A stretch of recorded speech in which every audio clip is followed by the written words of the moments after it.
ভারতের উত্তর পূর্বাঞ্চলীয় রাজ্য আসামে বন্যা পরিস্থিতির অবনতির ফলে একদিনে আরও ২১ জনের মৃত্যু হয়েছে। ফলে চলতি বছরে বন্যায় আসামে মৃতের সংখ্যা বেড়ে দাঁড়িয়েছে ৩১ জনে।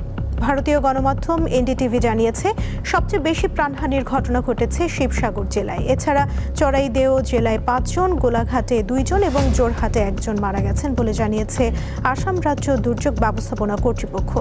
সংস্থাটি জানিয়েছে, একই সঙ্গে রাজ্যের ১৬ জেলায় ৫,৬৪,০০০-এর বেশি মানুষ বন্যা কবলিত হয়েছে। ৪৪টি রাজস্ব সার্কেলের আওতায় ৮৭২টি গ্রাম এখনও পানিতে তলিয়ে আছে। রেল লাইনে বন্যার পানি উঠে যাওয়ার টানা দ্বিতীয় দিনের মতো ট্রেন চলাচল ব্যাহত হয়েছে। ইরানে টানা ১১তম দিনের মতো হামলা চালিয়েছে যুক্তরাষ্ট্র। বুধবার ভোরে রাজধানী তেহরান সহ দেশের বিভিন্ন এলাকায় বিস্ফোরণের খবর দিয়েছে দেশটির গণমাধ্যম। এক বিবৃতিতে সেন্টকম জানিয়েছে, বুধবার মার্কিন বাহিনী ইরানের সামরিক অভিযান পরিচালনা কেন্দ্র, নৌ সক্ষমতা, বিমান রাখার হ্যাঙ্গার, ড্রোন সংরক্ষণাগার এবং সামরিক রসদ অবকাঠামোতে হামলা চালিয়েছে। ইরানের গণমাধ্যমগুলো জানিয়েছে, দেশটির দক্ষিণাঞ্চলের বুশেহর, শিরিক, খুজেস্তান প্রদেশের বেহবাহান ও ওমিদিয়ে শহরের কাছাকাছি এলাকায় যুক্তরাষ্ট্রের ক্ষেপণাস্ত্র হামলা হয়েছে। এদিকে পিক্যাক্স মাউন্টেন নামক ইরানের একটি সন্দেহভাজন পারমাণবিক স্থাপনায় ভয়াবহ হামলার হুমকি দিয়েছেন ট্রাম্প। এতে করে উপসাগরীয় অঞ্চলে যুদ্ধের পরিধি আরও বাড়বে বলে হুঁশিয়ারি দিয়েছে তেহরান। অন্যদিকে দুই দেশের যুদ্ধবিরতি কার্যকর করতে পাকিস্তান মধ্যস্থতার চেষ্টা চালালেও নতুন কোনো সমঝোতার ইঙ্গিত মেলেনি বলে জানিয়েছে পাকিস্তানি গণমাধ্যম। ভারতের রাজধানী নয়াদিল্লিতে পুলিশের সঙ্গে সংঘর্ষের পর আপাতত সংসদ অভিমুখে পদযাত্রা কর্মসূচি স্থগিত করেছে ককরোচ জনতা পার্টি সিজেপি। তবে আন্দোলন অব্যাহত থাকবে বলে জানান সংগঠনটির নেতারা। আবারও যন্তর মন্তরে ফিরে গিয়ে অবস্থান কর্মসূচি শুরু করেন সমর্থকরা। সেখানে তাদের অনির্দিষ্টকালের অবস্থান অব্যাহত রয়েছে। আন্দোলনকারীরা বলছেন, শিক্ষামন্ত্রী ধর্মেন্দ্র প্রধানের পদত্যাগ, প্রশ্নফাঁস কেলেঙ্কারির নিরপেক্ষ তদন্ত ও দায়ীদের জবাবদিহি নিশ্চিত করা, সোনাম ওয়াংচুকের মুক্তি এবং বেকারত্ব সহ তরুণদের বিভিন্ন সংকট সমাধানে কার্যকর পদক্ষেপ নেওয়ার দাবিতে তাদের আন্দোলন চলবে। এমন অবস্থায় প্রথমবারের মতো এ বিষয়ে মুখ খুলেছেন প্রধানমন্ত্রী নরেন্দ্র মোদী। তিনি প্রশ্ন ফাঁস মুক্ত ও নির্ভুল পরীক্ষা ব্যবস্থা গড়ে তোলার আহ্বান জানিয়েছেন। তবে মোদীর বক্তব্যে আন্দোলনের দাবির বিষয়ে কোনো প্রতিফলন নেই।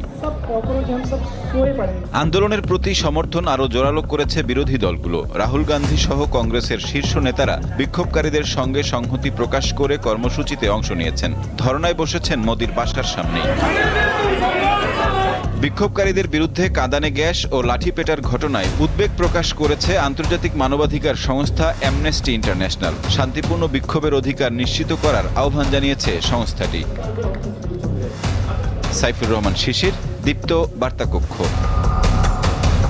ভারতের দিল্লিতে শিক্ষার্থীদের আন্দোলন, অবস্থান কর্মসূচি ও পুলিশি অভিযানের মতো নাটকীয় ঘটনার পর রাজনৈতিক উত্তেজনা আরও বেড়েছে। মঙ্গলবার আন্দোলন থেকে বিরোধী দলীয় নেতা রাহুল গান্ধী সহ কংগ্রেসের কয়েকজন শীর্ষ নেতাকে আটক করা হলেও রাতেই তাদের ছেড়ে দেয় দিল্লি পুলিশ। এমন পরিস্থিতিতে নিট প্রশ্নপত্র ফাঁসের বিতর্কে কেন্দ্রীয় স্বরাষ্ট্রমন্ত্রী অমিত শাহ এবং শিক্ষামন্ত্রীর পদত্যাগ, শিক্ষার্থী নির্যাতনের বিচার, দমন পীড়নের জন্য প্রধানমন্ত্রী নরেন্দ্র মোদীর ক্ষমা প্রার্থনা এবং শিক্ষা ব্যবস্থার সংস্কার সহ 5 দফা দাবি তুলে ধরেছেন লোকসভার বিরোধী দলীয় নেতা রাহুল গান্ধী। আটক অবস্থায় রাহুল গান্ধী একটি ভিডিও বার্তা প্রকাশ করে সরকারের কাছে 5 দফা দাবি তুলে ধরেন। এদিকে বিতর্কের কেন্দ্রবিন্দুতে থাকা শিক্ষামন্ত্রী ধর্মেন্দ্র প্রধান রাহুল গান্ধী ও কংগ্রেসের তীব্র সমালোচনা করে বলেছেন, বিরোধী দল শিক্ষার্থীদের ব্যবহার করছে। এদিকে গত 2 দিন শিক্ষার্থীদের ওপর পুলিশের অভিযানের প্রতিবাদে বুধবার কালো পোশাক পরে সংসদে বিক্ষোভ প্রদর্শন করে অধিবেশনে যোগ দিয়েছেন কংগ্রেসের নেতাকর্মীরা। পাশাপাশি পূর্ব ঘোষণা অনুযায়ী অবস্থান কর্মসূচি পালন করছেন আন্দোলনকারীরা।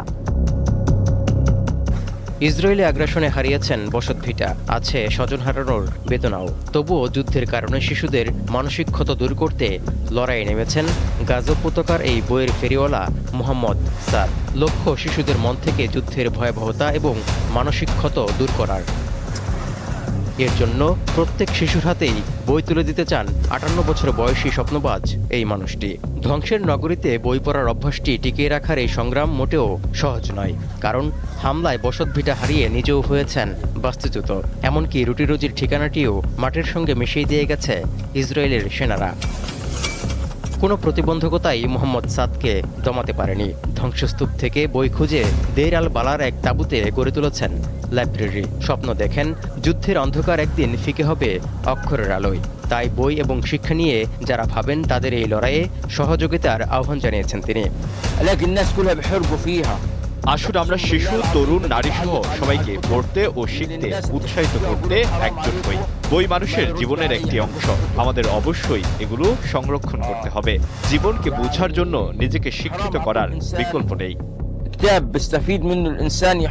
58 বছরের জীবনে 35 বছর ধরেই বই বিক্রি ছিল তার একমাত্র জীবিকা। তবে ইসরায়েলি হামলায় শিক্ষার আলো যাতে কিছুতেই নিভে না যায়, সেই লক্ষ্যেই এখন মূল লড়াই। তাই নামমাত্র মূল্যে বিক্রি করছেন বই, যা একই সঙ্গে ফিলিস্তিনিদের সাংস্কৃতিক ঐতিহ্য এবং আশা বাঁচিয়ে রাখার এক অনন্য প্রতীক হয়ে উঠেছে। তৌহিদুর রহমান, দীপ্ত, বার্তাকক্ষ। ভারতের কেন্দ্রীয় শিক্ষামন্ত্রী ধর্মেন্দ্র প্রধানের পদত্যাগের দাবিতে উত্তাল হয়ে উঠেছে রাজধানীর নয়াদিল্লি। শিক্ষার্থীদের আন্দোলনে সমর্থন দিয়ে ককরোচ জনতা পার্টি ছাড়াও বিজেপি বিরোধী বিভিন্ন রাজনৈতিক দলের অবস্থান কর্মসূচি ও পুলিশি অভিযানে উত্তেজনা ক্রমেই বাড়ছে।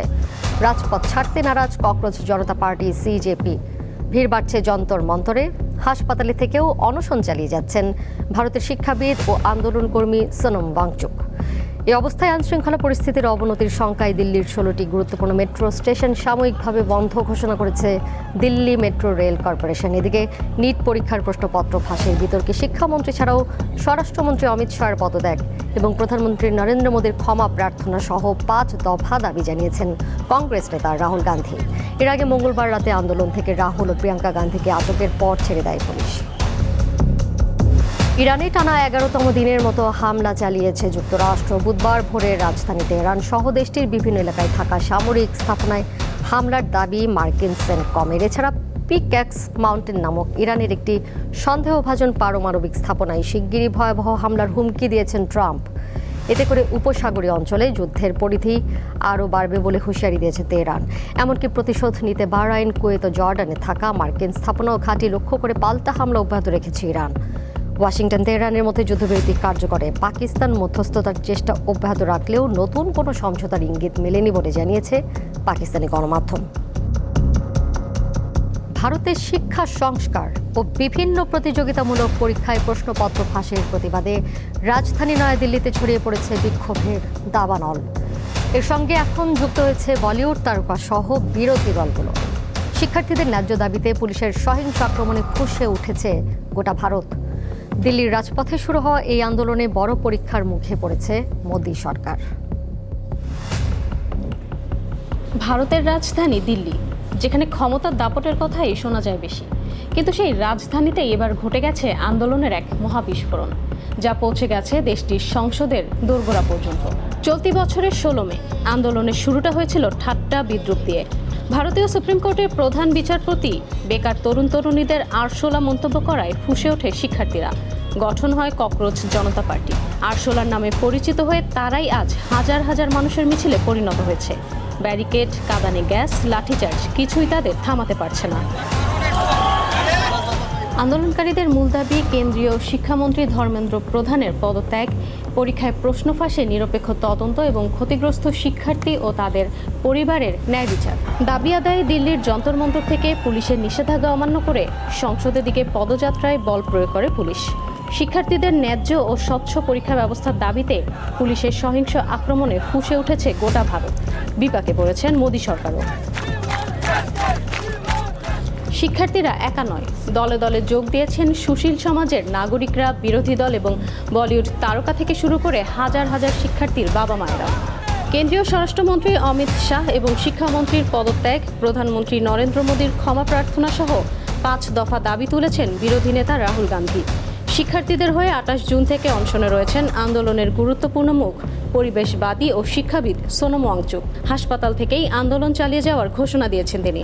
এই আন্দোলনের প্রভাব পড়েছে ভারতের বিভিন্ন রাজ্যে। শুধু রাজপথেই নয়, এই আন্দোলন এখন সামাজিক মাধ্যমেও ঝড় তুলেছে। আন্তর্জাতিক গণমাধ্যমগুলো বিষয়টিকে গুরুত্ব দিচ্ছে। বলা হচ্ছে সাম্প্রতিক বছরগুলোতে মোদী সরকারের বিরুদ্ধে দিল্লিতে এটি অন্যতম বড় যুব আন্দোলন। পরিস্থিতি বেগতিক দেখে প্রশ্নপত্র ফাঁসকে পাপ মন্তব্য করে পরিস্থিতি ঠান্ডা করার চেষ্টা চালিয়েছেন নরেন্দ্র মোদী। কেন্দ্রীয় স্বাস্থ্যমন্ত্রী আন্দোলনকারীদের সাথে বৈঠক করলেও দাবি পূরণ না হওয়া পর্যন্ত আন্দোলন বন্ধ হবে না বলছে শিক্ষার্থীরা।